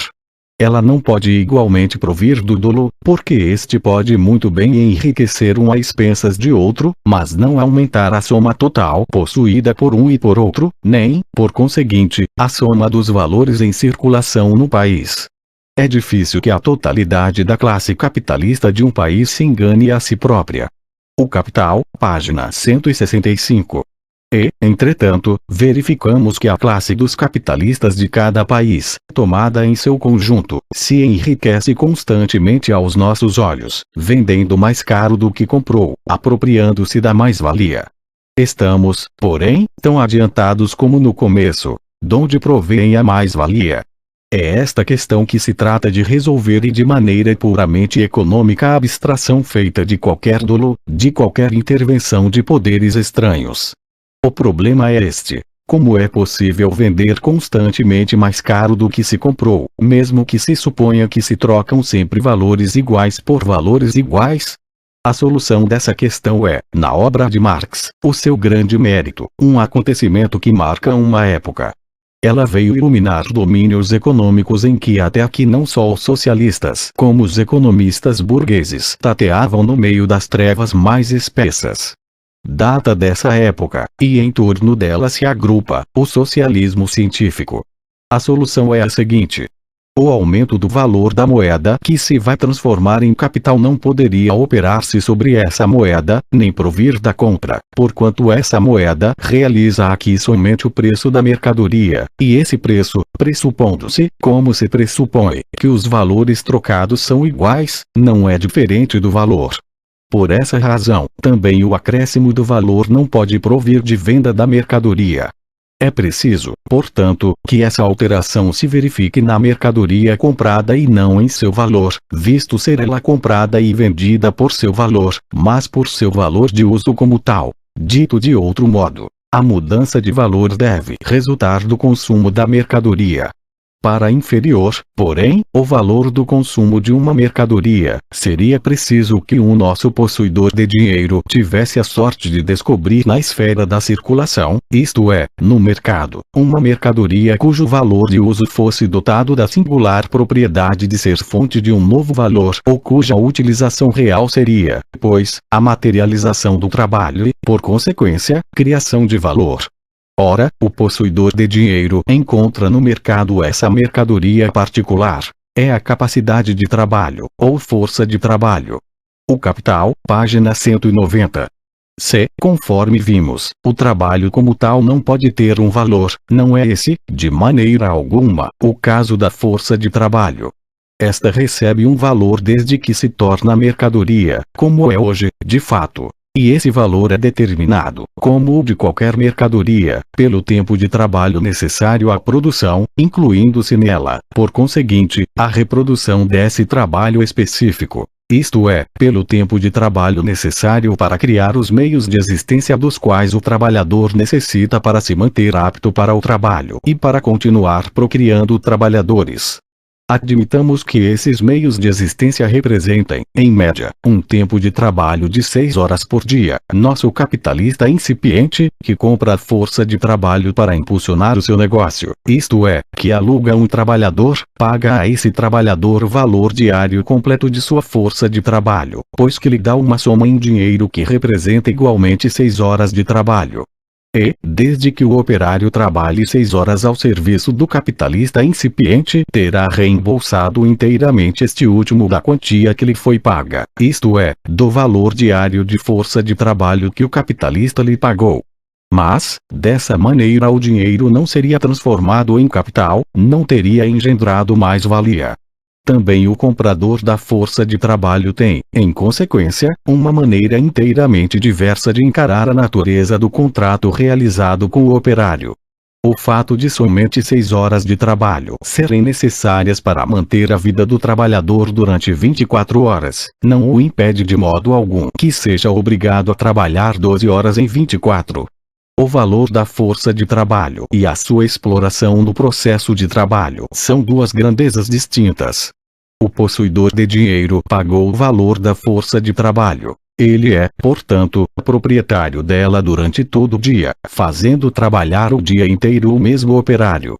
Que valor criado pela utilização dessa força de trabalho, durante um dia, seja 2 vezes tão grande quanto o valor diário dessa força, é uma grande sorte para o comprador. Mas não é, de forma alguma, de acordo com as leis que regem a troca de mercadorias, uma injustiça em relação ao vendedor. Assim, o trabalho custa ao possuidor de dinheiro, segundo a nossa hipótese, diariamente, o produto em valor de 6 horas de trabalho. Diferença em proveito do possuidor de dinheiro. 6 horas de sobretrabalho não pago, no qual se acha incorporado o trabalho de 6 horas. Realizou-se um milagre, a mais-valia foi produzida, o dinheiro transformou-se em capital. Demonstrando, assim, como nasce a mais-valia e a única maneira pela qual a mais-valia pode nascer, sob o império das leis que regem a troca das mercadorias, Marx pôs a nu o mecanismo do atual regime capitalista de produção e do regime de apropriação fundado sobre ele, desvendando o núcleo central em torno do qual gira toda a ordem social atual. Essa gênese do capital tem, entretanto, uma condição prévia essencial. A transformação do dinheiro em capital exige que o possuidor de dinheiro encontre no mercado trabalhador livre, e livre sob um duplo sentido. É preciso, primeiramente, que o trabalhador possa dispor, como pessoa livre, de sua força de trabalho, como de uma mercadoria qualquer. É preciso, em seguida, que não tenha outra mercadoria a vender e que esteja livre e desembaraçado de todas as coisas necessárias para realizar, por conta própria, a sua força de trabalho. O Capital, página 192. Mas essa relação entre possuidores de dinheiro e de mercadorias, homens que nada possuem senão sua própria força de trabalho, por outro lado, não é uma relação dependente da natureza, nem muito menos um fato comum a todos os períodos da história. É evidentemente o resultado de um desenvolvimento histórico anterior, o produto do desaparecimento de toda uma série de formas antigas de produção social. Com efeito, esse trabalho livre aparece na história, pela primeira vez, em massa, no fim do século XV e começo do XVI, em seguida à decomposição do regime feudal de produção. Ora, por isso mesmo e pela criação, que data da mesma época, do comércio mundial e do mercado mundial, são lançadas as bases sobre as quais a massa da riqueza mobiliária existente vai se convertendo progressivamente em capital e o modo capitalista de produção vai se inclinando inteiramente para a criação de mais-valia, vai se transformando, por força das circunstâncias, no sistema predominante e exclusivo. Até aqui, temos acompanhado as concepções exóticas de Marx, esses produtos bastardos da fantasia histórica e lógica, em que a faculdade de discernimento da inteligência com tudo o que significa probidade no uso dos conceitos. Oponhamos, agora, a essas improvisações as profundas verdades lógicas e o caráter científico definitivo e rigoroso no sentido das disciplinas exatas, tais como nos oferece o Sr. Düring. Já vimos que Marx não tem do capital a ideia comumente admitida em economia política, segundo a qual é um conjunto de meios de produção que são, ao mesmo tempo, produtos. Em vez disso, ele diz que uma soma de valores não se transforma em capital senão quando se valoriza, isto é, quando cria mais-valia. E que diz o Sr. Düring? O capital é a base dos meios econômicos que permitem a continuidade da produção e a obtenção geral de lucros sobre os resultados da força de trabalho geral. Por mais oracular e ofuscante que seja o seu modo de expressar-se, é evidente que, segundo a própria declaração do Sr. Düring, essa base de meios econômicos, embora impulsione a produção até a eternidade, não se converterá em capital enquanto não proporcionar lucros sobre o resultado da força geral de trabalho, isto é, mais-valia ou, pelo menos, sobreproduto. Assim, o pecado que o Sr. Düring acusa em Marx, de não fazer do capital a ideia comumente admitida em economia política, não somente ele próprio o comete, como perpetra, em relação a Marx, um plágio torpe, mal dissimulado por meio de frases pretensiosas. À página 262, essa ideia recebe um novo desenvolvimento. O capital no sentido social, e o capital no sentido não social é outra coisa que o Sr. Düring terá ainda que descobrir, é especificamente distinto dos simples meios de produção. Porque, enquanto estes últimos não têm senão um caráter técnico e são indispensáveis em todas as circunstâncias, o capital se distingue pela sua força social de apropriação e de participação. O capital social é, na verdade, em grande parte, apenas um meio técnico de produção em sua função social, mas é precisamente essa função que deve desaparecer.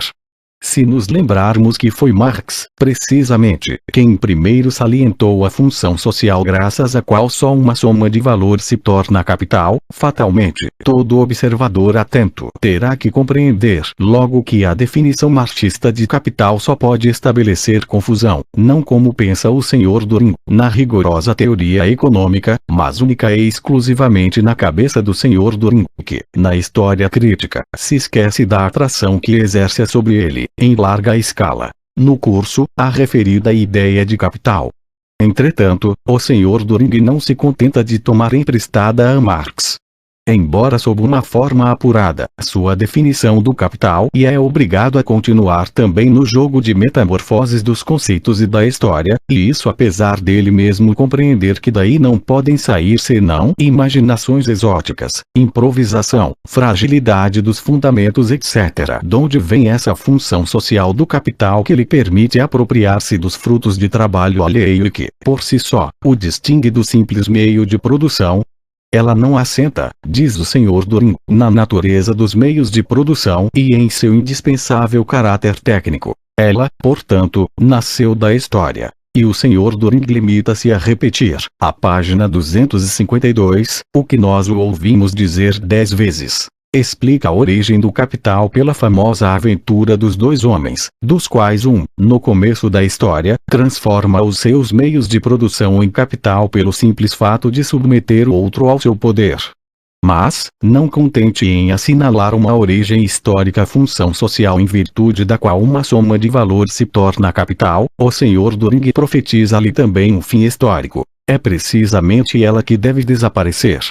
Um fenômeno nascido historicamente, e que historicamente desaparece, chama-se, na linguagem comum, uma fase histórica.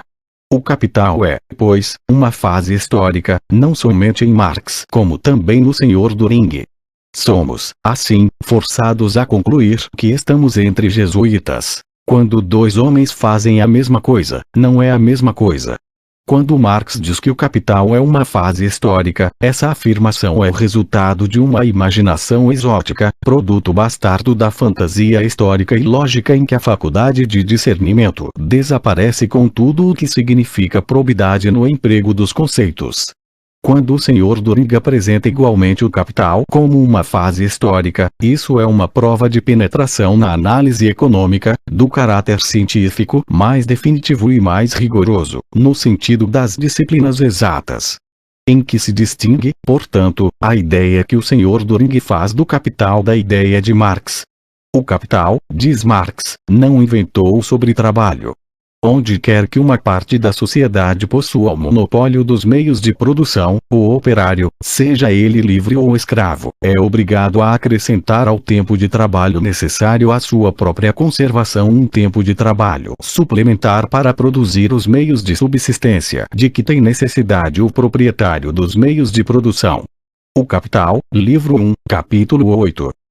Sobre trabalho, o trabalho excedente ao tempo necessário à manutenção do trabalhador, e à apropriação do produto desse sobretrabalho por outrem, a exploração do trabalho, são, pois, comuns a todas as formas de sociedade até aqui existentes, enquanto nelas reinarem os antagonismos de classes. Mas é somente quando o produto desse sobretrabalho se reveste da forma de mais-valia, quando o proprietário dos meios de produção encontra diante de si, como objeto de exploração, o trabalhador livre, livre de entraves sociais e livre de bens próprios, e o explora tendo em vista a produção de mercadorias, é somente, então, segundo Marx, que os meios de produção se revestem do caráter específico de capital. Isso só se produziu em grande escala depois do fim do século XV e começo do século XVI. Para o Sr. Turing, ao contrário, toda soma de meios de produção é capital que constitui um direito à participação nos frutos da força de trabalho e que, por conseguinte, tem como resultante o sobretrabalho, qualquer que seja a sua forma. Noutros termos, o Sr. Turing apropria-se do conceito de sobretrabalho descoberto por Marx para fulminar a mais-valia, igualmente descoberta por Marx, e que, por enquanto, não lhe convém. Segundo o Sr. Turing, não só a riqueza mobiliária e imobiliária dos cidadãos atenienses e coríntios, que utilizavam o trabalho escravo, mas também a dos grandes proprietários territoriais romanos da época imperial, e, do mesmo modo, dos barões feudais da Idade Média, por pouco que servissem, de qualquer maneira, à produção, constituem, todas, modalidades, sem exceção, de capital. O próprio Sr. Turing faz, portanto, do capital não a ideia comumente admitida de que é um conjunto de meios de produção, que são, ao mesmo tempo, produtos, mas uma ideia inteiramente oposta, que abrange inclusive os meios de produção não produzidos, a terra e seus recursos naturais. Mas, de resto, essa ideia de que o capital é simplesmente um conjunto de meios de produção, que são, ao mesmo tempo, produtos, não é comumente admitida senão na economia vulgar.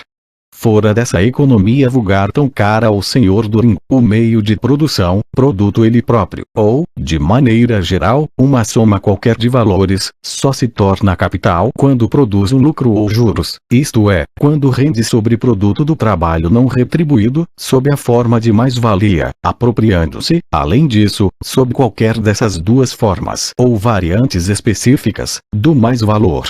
Para nós, é-nos absolutamente indiferente que todos os economistas burgueses se deixem dominar pela ideia de que a virtude de produzir juros ou lucros é inerente a qualquer soma de valores invertidos, sob condições normais, na produção ou na troca de mercadorias. Capital e lucro ou capital e juros são, na economia clássica, inseparáveis, estão de tal maneira entrelaçados entre si como a causa e o efeito, o pai e o filho, o ontem e o hoje. Mas a palavra capital, na sua significação econômica moderna, só aparece na época em que surge o próprio fenômeno que o caracteriza, em que a riqueza mobiliária se reveste cada vez mais da função de capital, isto é, explora o sobretrabalho de operários livres, com o fim de produzir mercadorias. E esse fenômeno começa a tomar forma, pela primeira vez, na mais antiga nação capitalista que se apresenta na história, a Itália dos séculos XV e XVI. E quando em primeiro lugar Marx analisou, até as suas raízes, o regime de apropriação característico do capital moderno, quando Marx pôs o conceito de capital de acordo com os fatos históricos de que se havia afastado e aos quais devia a existência. Quando Marx libertou, assim, esse conceito econômico das ideias obscuras e flutuantes que lhe eram inerentes, mesmo na economia burguesa clássica, e nos sistemas socialistas anteriores. Foi precisamente Marx quem procedeu com aquele caráter científico mais definitivo e mais rigoroso que o senhor Turing tem sempre à boca e que tanto lamentamos não encontrar nele. De fato, a coisa passa-se de modo inteiramente diverso com o senhor Turing. Não contente com ter qualificado depreciativamente a concepção do capital, como fase histórica, considerando um produto bastardo da fantasia histórica e lógica, e tê-lo apresentado, logo depois, como uma fase histórica, proclama como capital todos os meios de poder econômico, todos os meios de produção que servem para se apropriar de uma parte dos frutos da força de trabalho geral, compreendendo-se nisso, por consequência, a propriedade territorial em todas as sociedades de classe, o que não impede, de forma alguma, de fazer, em seguida, entre a propriedade territorial e a renda territorial a distinção tradicional entre capital e lucro, para qualificar de capital somente os meios de produção que produzem lucro ou juros, como se pôde ver nas páginas 118 e seguintes do seu curso. O senhor Turing poderia também, sob a denominação de locomotivas, incluir cavalos, bois, asnos e cães, porque os mesmos podem pôr em movimento um veículo, censurando os engenheiros de hoje, que restringem o nome de locomotivas aos modernos transportes a vapor, fazendo disso tudo uma fase histórica e entregando-se a imaginações exóticas, produtos bastardos da fantasia histórica e lógica etc. E terminaria por declarar que cavalos, bois, asnos e cães são excluídos da denominação de locomotivas, que não se aplica senão aos veículos a vapor. Tudo isso nos obriga a dizer novamente, são exatamente o conceito e a definição de capital, apresentados pelo senhor Turing, que carecem de toda a nitidez de análise da economia política e que perderam a capacidade de distinção e toda a probidade no uso dos conceitos. As concepções áridas, os confusionismos, as superficialidades que pretendem impor-se como verdades lógicas e profundas, bem como a fragilidade dos fundamentos florescem esplendorosamente nas páginas do próprio senhor Turing. Mas tudo isso não significa grande coisa. Ao senhor Turing caberá sempre a glória de haver descoberto o eixo em torno ao qual se moveram, até aqui, toda a economia, toda a política, todo o direito, numa palavra, toda a história. Eis aqui a pedra angular irremovível. A violência e o trabalho são os dois fatores capitais que entram em jogo na constituição das relações sociais. Nessa única proposição está encerrada a constituição inteira do mundo econômico até aos nossos dias. Ela é extremamente breve e está assim concebida. Artigo 1º. O trabalho produz. Artigo 2º. A violência distribui. E é a isso que se reduz, falando humanamente e em alemão, toda a ciência econômica do Sr. Düring. Capítulo 8. Capital e mais-valia. Conclusão. Segundo o ponto de vista do Sr. Marx, o salário representa apenas a remuneração do tempo de trabalho que o operário emprega realmente para tornar possível a sua existência. Basta, para isso, um pequeno número de horas. Todo o resto da jornada de trabalho, quase sempre muito prolongada, fornece um excedente em que está contido o que o nosso autor chama mais-valia ou, para falar em linguagem comum, o lucro do capital. Abstração feita do tempo de trabalho que, numa fase qualquer de produção, já está contido nos instrumentos de trabalho e nas matérias-primas. Este excedente da jornada de trabalho é a parte do empreiteiro capitalista. A prolongação da jornada de trabalho é, em consequência, pura exploração em proveito do capitalista. Assim, segundo o Sr. Düring, a mais-valia não passa do que comumente se chama rendimento ou lucro do capital. Vejamos o que diz Marx. A página 195 de O Capital, mais-valia é explicado pelas palavras postas entre parênteses em seguida a estas: juros, lucro, renda. A página 210, Marx dá um exemplo em que aparece uma soma de mais-valia de 71 shillings sob as diversas formas em que ela é repartida. Dízimo, taxas locais e impostos, 21 shillings. Renda territorial, 28 shillings. Lucros e juros do fazendeiro, 22 shillings. Mais-valia total, 71 shillings. A página 52, Marx declara que uma das maiores lacunas que se notam em Ricardo é nunca ter estudado a mais-valia como tal, isto é, independentemente de suas formas particulares, tais como lucro, a renda territorial ética. É de ter, por essa razão, confundido as leis da taxa de lucro. Demonstrarei mais adiante, diz Marx, no livro 2 da presente obra, que, segundo as circunstâncias, a mesma taxa de mais-valia pode exprimir-se nas mais diversas taxas de lucro e que taxas diferentes de mais-valia podem, inversamente, exprimir-se na mesma taxa de lucro. A página 587, lê-se ainda: o capitalista que produz a mais-valia, isto é, que subtrai diretamente aos operários uma certa quantidade de trabalho não pago, que ele realiza em mercadorias, é o primeiro a apropriar-se dessa mais-valia, mas não é o seu último proprietário.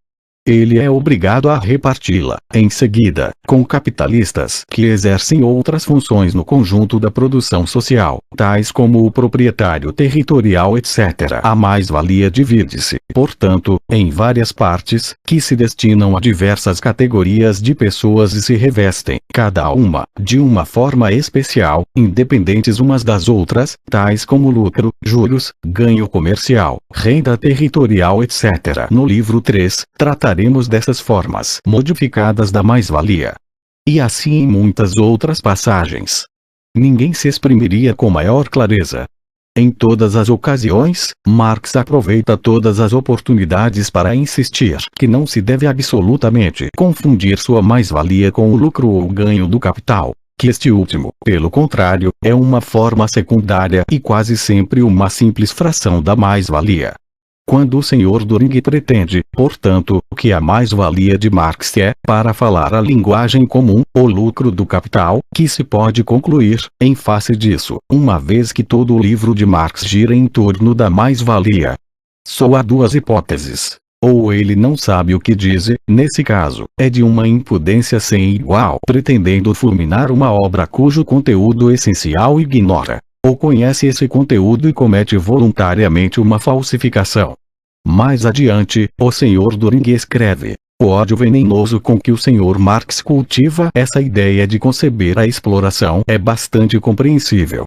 Mas, pode-se sentir uma cólera ainda mais violenta e reconhecer, mais plenamente ainda, o caráter de exploração essencial à forma econômica fundada sobre o trabalho assalariado, sem admitir a tendência teórica que se exprime na doutrina marxista da mais-valia. Segundo o Sr. Düring, o sentido bem intencionado, mas teoricamente errado de Marx, desperta nele um ódio venenoso contra a exploração. Sua paixão moral em si reveste, como consequência de sua falsa tendência teórica, uma expressão imoral, manifestando-se em ódio ignóbil e torpemente venenoso, ao passo que a ciência definitiva e rigorosa do Sr. Doring se exprime por uma paixão moral maravilhosamente nobre, por uma cólera moralmente superior em sua forma e, além disso, quantitativamente superior àquele ódio venenoso, por ser uma cólera mais poderosa. Mas deixemos o Sr. Doring deleitar-se na sua própria contemplação e vejamos onde tem suas raízes verdadeiras essa cólera potente. Uma pergunta se nos depara, continua ele. Como os patrões em concorrência conseguem valorizar constantemente o produto pleno do trabalho e, desse modo, o sobreproduto, elevando-o muito acima das despesas normais de fabricação, conforme indica a proporção a que já nos referimos entre o excesso de produção e as horas de trabalho? Não se achará resposta a essa pergunta na doutrina de Marx, pela simples razão de que nessa doutrina não há lugar para tal pergunta. O caráter de luxo que reveste a produção fundada sobre o trabalho assalariado não é sequer abordado seriamente e a organização social, com seu caráter vampiresco, não é, de maneira alguma, reconhecida como fundamento derradeiro da escravatura branca. Pelo contrário, é preciso, segundo Marx, que o elemento político e social seja sempre explicado pelo elemento econômico.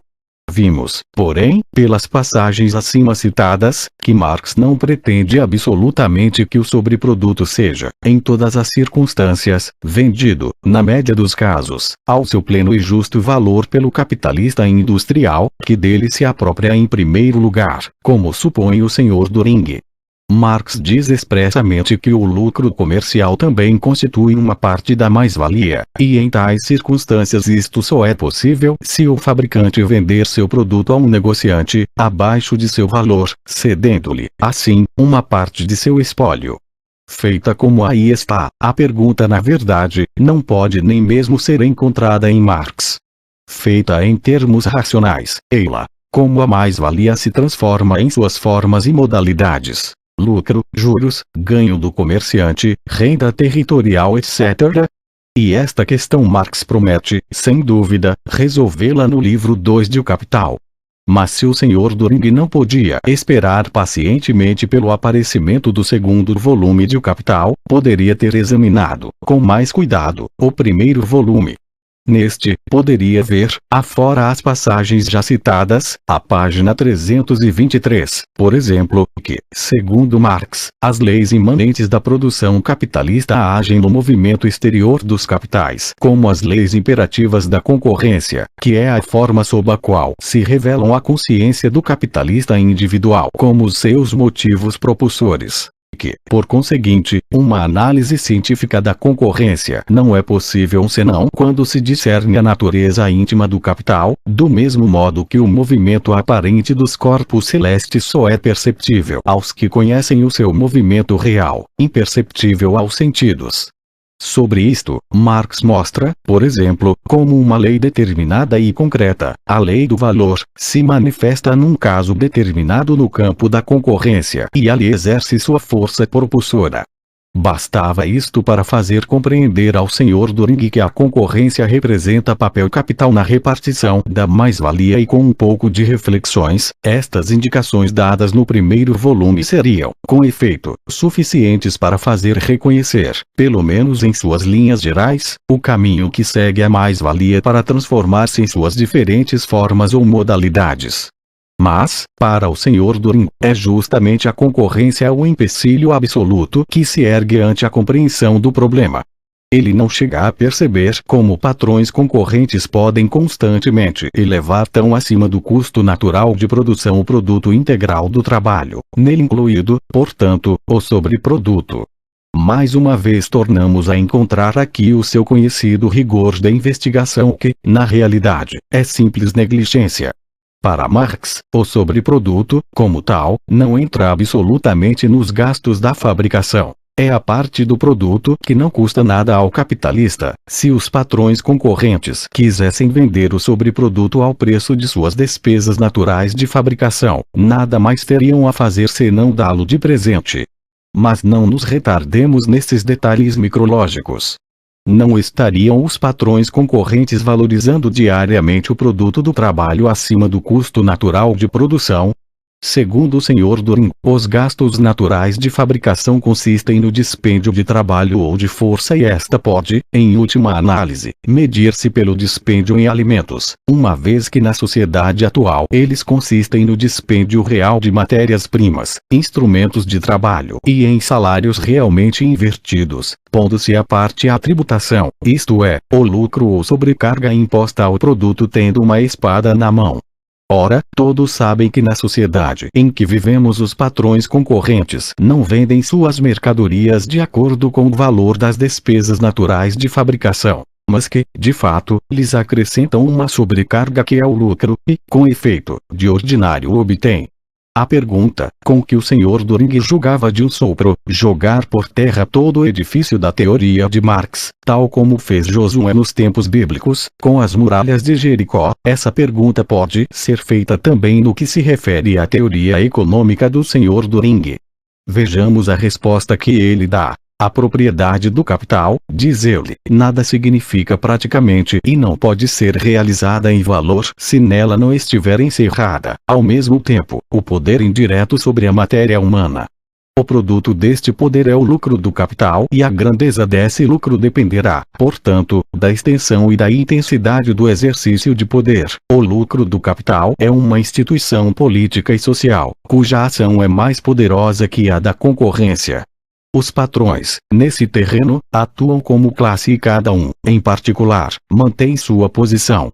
A cada modalidade dominante de economia corresponde, necessariamente, uma taxa determinada de lucro do capital. Infelizmente continuamos a não saber como os patrões concorrentes conseguem vender constantemente o produto do trabalho por quantia superior aos gastos naturais de fabricação. Não é possível que o Sr. Doring faça tão pouco caso do seu público a ponto de querer enganá-lo com a frase: o lucro do capital está acima da concorrência como, em seu tempo, o rei da Prússia estava acima da lei.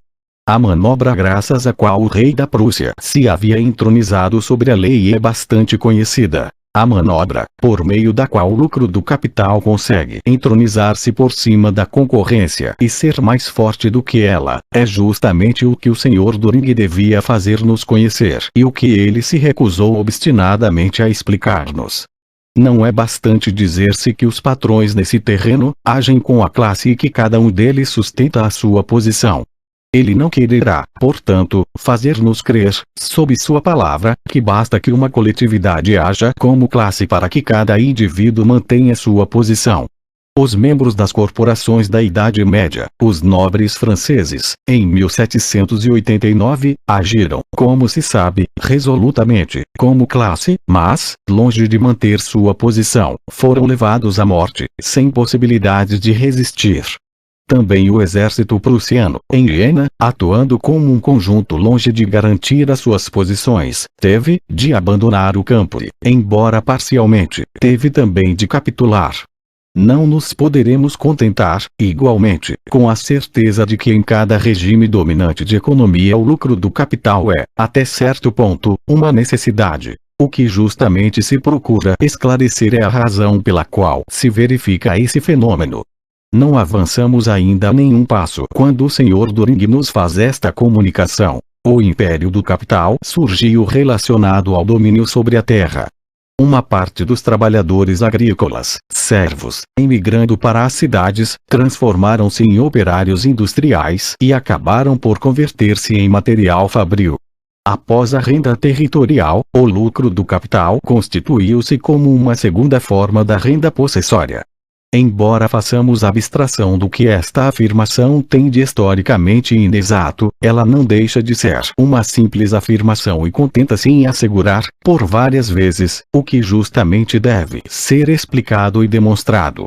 Não podemos, portanto, chegar senão a uma única conclusão, a de que o Sr. Doring é incapaz de responder à sua própria pergunta. Como os comerciantes concorrentes conseguem vender constantemente o produto do trabalho por quantia superior às despesas naturais de fabricação? É incapaz, pois, de explicar a origem do lucro.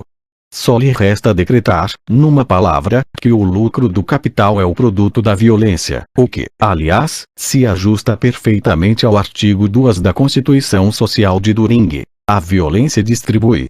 É muito bonito de dizer. Mas então, outra pergunta nos acode. A violência distribui o quê?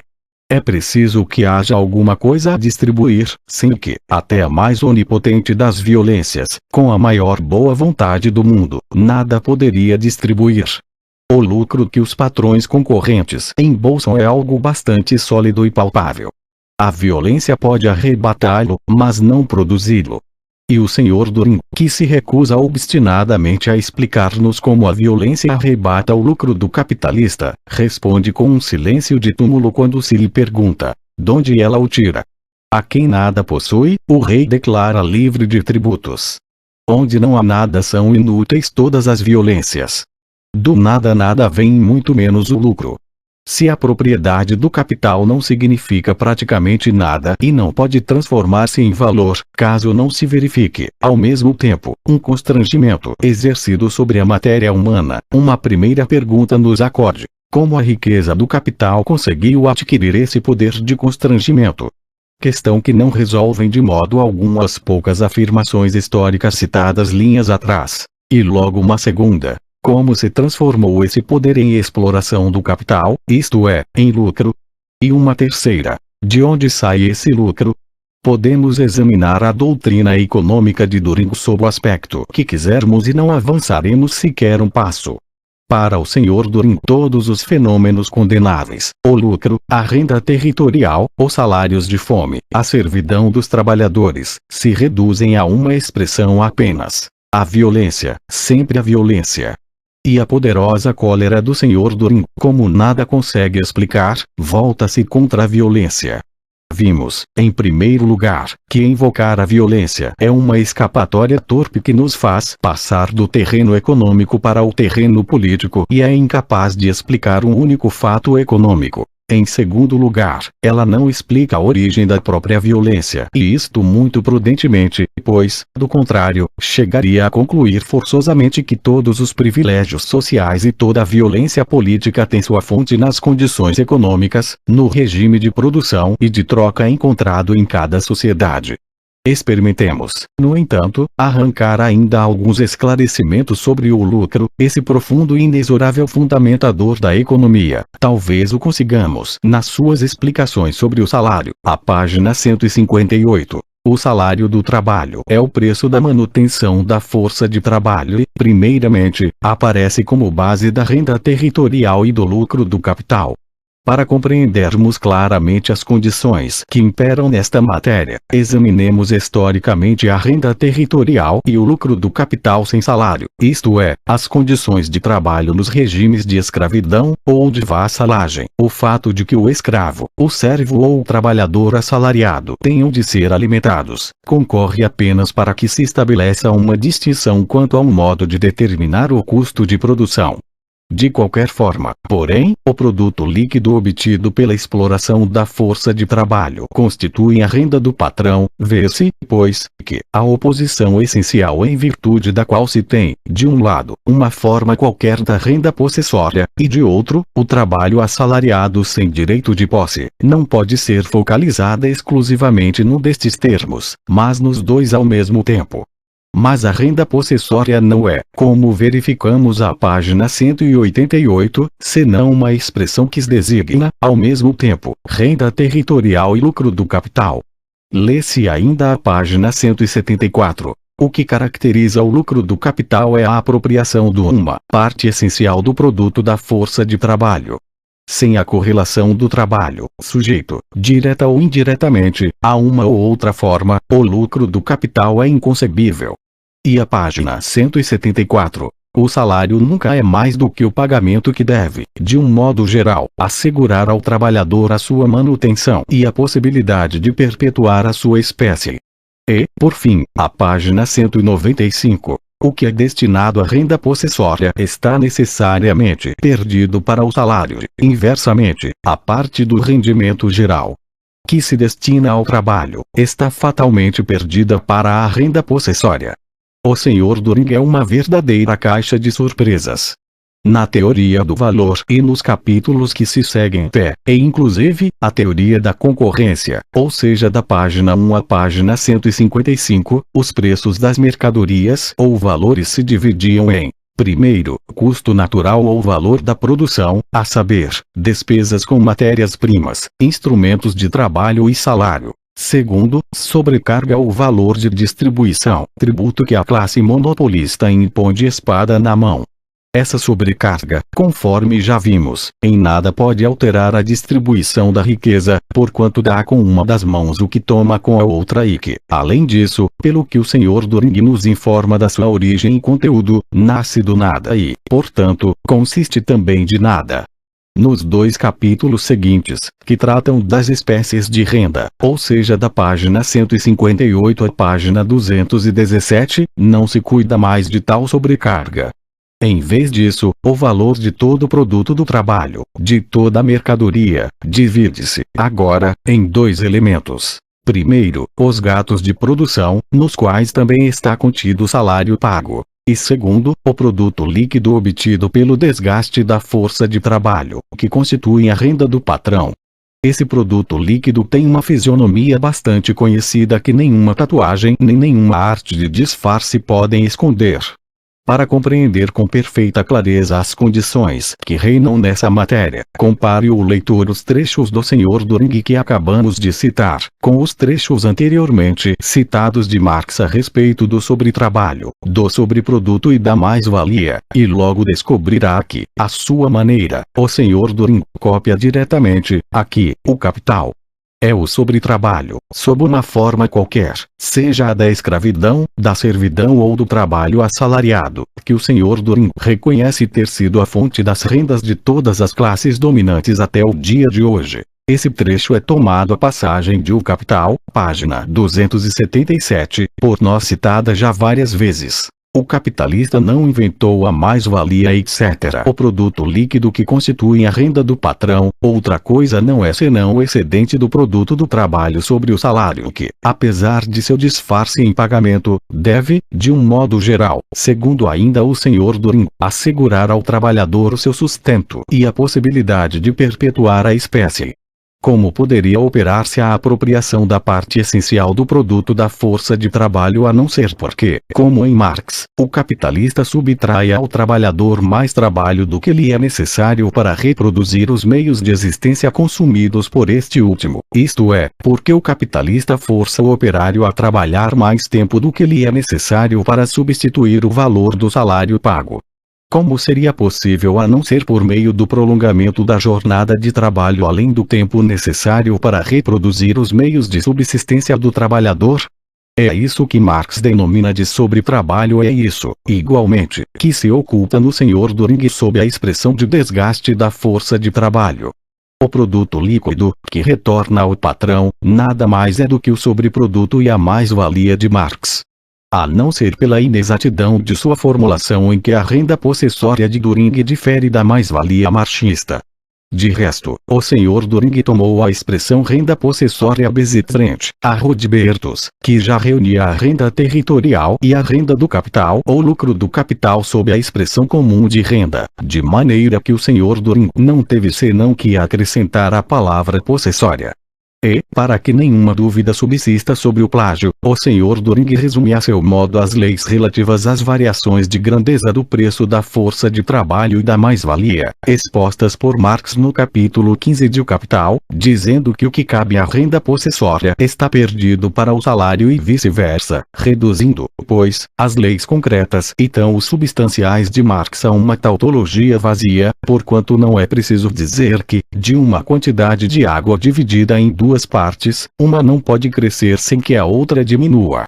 O Sr. Turing chegou, assim, a apropriar-se das ideias de Marx de tal maneira que faz desaparecer inteiramente o caráter científico rigoroso, no sentido das disciplinas exatas, que se encontra, certamente, na exposição de Marx. Não podemos, portanto, deixar de admitir que a extraordinária algazarra feita contra o capital, na história crítica, e a poeira que ela faz redemoinhar em torno da famosa questão surgida a propósito da mais-valia, e que teria sido melhor o Sr. Doring não levantar, uma vez que ele próprio não a pode resolver. Não podemos deixar de admitir, dizíamos, que tudo isso não passa de um estratagema de guerra, de uma hábil manobra para esconder o plágio grosseiro de Marx cometido pelo Sr. Doring no curso de economia. O Sr. Doring tinha, com efeito, todas as razões do mundo para prevenir os seus leitores contra o estudo dessa barafunda que se chama O Capital, do Sr. Marx, contra os produtos bastardos da fantasia histórica e lógica, as ideias confusas, as manias hegelianas éticas. A Vênus da qual esse fiel mentor procura desviar a juventude alemã, ele a tinha ido buscar nas terras de Marx e a tinha posto, em surdina, em lugar seguro, para seu próprio prazer. Cumprimentemo-lo por esse produto líquido obtido, utilizando a força de trabalho de Marx, e pela luz particular que a sua anexação da mais-valia marxista, sob o nome de renda possessória, lança sobre os motivos da sua falsa e obstinada afirmação, aliás repetida em 2 edições, de que Marx entendia por mais-valia somente o lucro ou o ganho do capital.